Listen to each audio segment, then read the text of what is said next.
এই দেশকে তারা মুক্তি দিয়েছে, কথা বলেন ঠিক কিনা? কিন্তু 24-এর গণঅভ্যুত্থানের পরে আমরা দেখতে পাচ্ছি একটা দল চাঁদা না দেওয়ার কারণে তারা মানুষকে বিভিন্ন প্রকাশ্যে তারা পাথর দিয়ে মানুষ হত্যা করতেছে। আমরা দেখতে পাচ্ছি চাঁদা না দেওয়ার কারণে তারা তাদের স্বামীকে বেঁধে রেখে প্রকাশ্যে মিডিয়ার সামনে তার স্ত্রীকে ধর্ষণ করতেছে।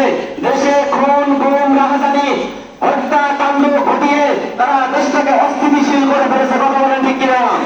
এই মুহূর্তে যদি এই অশান্ত পৃথিবীকে, অশান্ত বাংলাদেশকে আমরা শান্ত করতে চাই, শুধুমাত্র কেবলমাত্র কোরআনের ছায়াতলে, সুশীত ছায়াতলে এসে ইসলামের পক্ষ নিয়ে ইসলামের সাথে কাজ করে কাঁধে কাঁধ মিলিয়ে ইসলামকে বিজয় করার মধ্য দিয়েই কেবলমাত্র আমরা আমাদের দেশটাকে শান্ত করতে পারি, কথা বলেন ঠিক কিনা?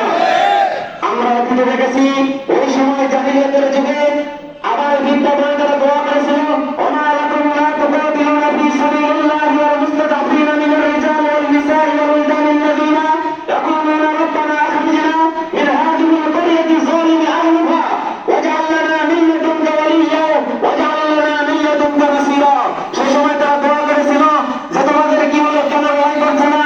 ওই সমস্ত নারী পুরুষ আবার বিদ্যা বনিতার জন্য যারা এই সমস্ত অন্ধকার থেকে, জীবন থেকে মুক্তি পাওয়ার জন্য আল্লাহর কাছে যারা দোয়া করতেছিলেন, ঠিক আমরা দেখতে পাচ্ছি বর্তমান বিশ্বেও আমাদের দেশের মধ্যে মানুষ এই চাঁদাবাজদের হাত থেকে, সন্ত্রাসীর হাত থেকে, খুনিদের হাত থেকে, ধর্ষকদের হাত থেকে বাঁচার জন্য তারা আল্লাহর কাছে রাহাজানি করতেছে, কথা বলেন ঠিক কিনা?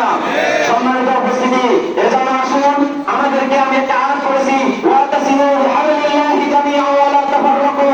আমরা আল্লাহ রাব্বুল আলামিন বলেছেন তোমরা আল্লাহর রুজুকে, আল্লাহর কোরআনকে সংঘবদ্ধভাবে ধারণ করো, পরস্পর বিচ্ছিন্ন হয়ে যায় না। সম্মানিত উপস্থিতি, গত 53 বছরের সব পরিবারকে দেখেছি মুসলমানের 90% মুসলমানের দেশে এসেও তারা কোরআন দিয়ে একদিনের জন্য তারা রাষ্ট্র পরিচালনা করেন নাই, কথা বলেন ঠিক কিনা? আমরা কি সেই 53 বছরের ইতিহাস, গুম খুন অর্থ পাচার লুটতরাজ ধর্ষণ খুন গুম এই ধরনের আরেকটি সমাজকে আমরা দেখতে চাই? আমরা কি আগামীতে আল কোরআনের রাষ্ট্র দিয়ে সুন্দর একটি ইনসাফ ভিত্তিক, ন্যায় ভিত্তিক সমাজ কায়েম করতে কি আমরা চাই? যদি চাই তাহলে আসুন আগামীতে কোনো দিকে দেখার সুযোগ নাই। গত 53 বছরে তাদেরকে দেখেছি তাদের গণ্ডি পেরিয়ে ইসলামের সুশীতল ছায়াতলে এসে এবারের সারা বাংলাদেশে গণজোয়ার সৃষ্টি হয়েছে। দাঁড়িপাল্লা, এই দাঁড়িপাল্লার পক্ষে এসে বীরগঞ্জের মধ্যে একজন আমরা সৎ, যোগ্য এবং দক্ষ একজন আমরা নমিনি পেয়েছি, একটি পদপ্রার্থী পেয়েছে, কথা বলেন ঠিক কিনা? অতীতে আমাদের বীরগঞ্জের মাটিতে এরকম ইসলাম প্রিয়, দ্বীন প্রিয়, আলেম এবং সৎ, যোগ্য কোন নেতৃত্ব ইসলামের পক্ষে ছিল না, কথা বলেন ঠিক কিনা? এবার যেহেতু আমরা পেয়েছি, এদিক সেদিক তাকানোর কোনো সুযোগ নাই। যারা আমাদের যে এমন একজন এমপি প্রার্থী পেয়েছি যিনি আলতাফ নগর মসজিদে নামাজ পড়তেছেন, তিনি সংসদে দাঁড়িয়ে কথা বলার যোগ্যতা রাখেন, কথা বলেন ঠিক কিনা?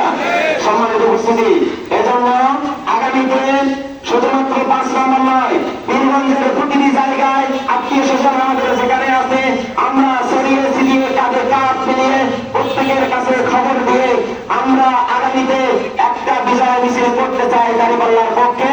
সেটা হলো নির্বাচনের পরে দাঁড়িপাল্লা মার্কার মাওলানা নুরুল আমিন ভাইকে বিজয় করে ফুলের মালা গলায় দিয়ে আল্লাহকে সিজদা দেওয়ার পরে খালাসপিট থেকে বীরগঞ্জ, মাদারগঞ্জ থেকে বীরগঞ্জ, চট্টগ্রাম থেকে বীরগঞ্জ, বড়দরগা থেকে বীরগঞ্জ একটা লম্বা মিছিলের মাধ্যমে আমরা বাম রামদেরকে পায়ের নিচে পরিচালিত করে ইসলামের একটা বিজয় ঘটাতে চাই। কারা কারা রাজি আছেন?